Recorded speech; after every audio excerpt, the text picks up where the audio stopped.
kemas pun.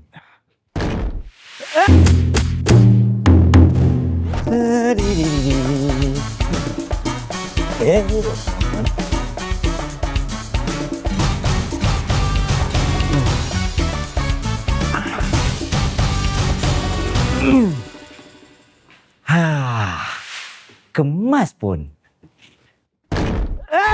Gempa bumi! Alah. Oi, Chef tu Jol! Oh, semangat. Dah anjatlah kita, Chef ni. Macam mana boleh kat tepi kabinet ni pula, Chef? Asal saya pegang santan aja, mesti Chef muncul. Bel, dengar. Kalau barang dalam kabinet tu sesak sangat, kotak santan boleh kemek tau. Bila dah kemek, mungkin boleh bocor. Is it true? Very true. Kalau macam tu,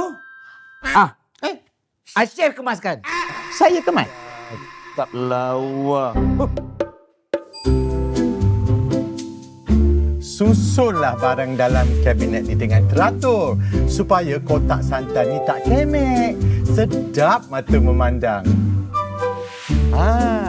Ingat santan, ingat kara. Wah, amazing. Ingat Kara? Dah tahu dah. Ingat apa? Dia orang dah tahulah, Chef. Okey. Chef. Alang-alang Chef dah ada kat sini. Minta tolong masak boleh? Alah, untuk Bel anytime. Ya, yeay!